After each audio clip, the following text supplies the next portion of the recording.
everyone, it's Mariana here from Positive and Possum. My objective is to show you in this series of videos how you can train your dog to alert before your migraine hits. Welcome back to my channel. In my previous video, I showed you how to condition your dog to identify a migraine odor and not confuse it with the blank and control samples. At the advanced part of that stage, your dog was only using his sense of smell to identify your migraine scents from many other tins on the floor. Isn't that amazing? Look at how far we've already come. The objective is now to start formatting and shaping his alert behavior to the migraine odor, which we'll cover in this video. Just a quick disclaimer that all of my explanations come from my own experience of working with a professional dog trainer back when I was training my medical alert service dog for migraines, Floki. I decided to do this training series on YouTube because Floki's migraine alerts exponentially improved my quality of life as a migraineur, and I know that service dog training, especially when it comes to migraine alerts, can often be too expensive and inaccessible if you live in a smaller town or countries outside of the US. Sounds good? Please don't forget to hit the subscribe button, as it really helps me to keep doing videos like this. Now let's get into it. I initially shaped Floki's response to a poking nose on the right knee, because that's how the professional trainer I worked with at the time taught me. But looking in retrospect, I don't think it was the best option because it was difficult for me to know if Floki was really alerting me because of a migraine attack was about to hit, or if he was just calling my attention in general.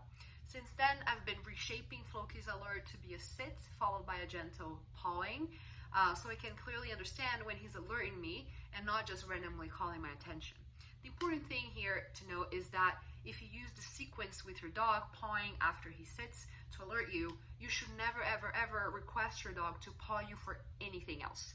Pawing would then be strictly reserved for alerting, like the migraine command I mentioned in my previous video.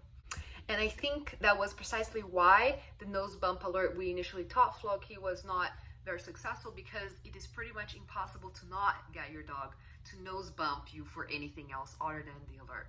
They'll do that sometimes to get your attention, when they are hungry, when they want to go for a walk, and in many other circumstances, so I don't recommend it. Okay, let's break it all into small, concrete steps like we always do. To get your dog to sit and paw for a migraine alert, the first thing you'll need to do is to what? You guessed it right. Wash your hands with unscented soap. Now that we got that out of the way, the second step is to hold on one hand the tin with the migraine scent and the clicker with some treats on the other hand. Let your dog come over and sniff the tin, and at the same time you are telling him to sit. Once he gets close to you and sits, click and reward him with your hand on top of the tin with your migraine sample. If your dog does not know the sit command yet, have someone else gently push the dog into a sitting position. It can take up to 10 repetitions for the dog to figure out the sequence of smelling the migraine scent, sitting, and getting rewarded.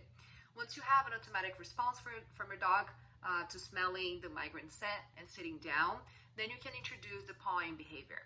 Teach the pawing behavior as a separate behavior first and associate the word paw and or a gesture to it. Do you remember how to do it? You can use this method for teaching the sit command to your dog as well. When the dog behaves the way you want him to, click, pronounce the word while executing the gestures command, and reward. Repeating it many times until the dog gets it. A quick pro tip here, what helped Floki paw my leg at first was attaching his treats on a piece of tape and putting it on my right knee. Now back to the scent training. Once the dog smells the migraine scent and sits, give your paw command. When the dog paws your leg, you reward him with the treat of the top of the tin. Repeat it as many times as needed for your dog to put this chain of events together in his mind.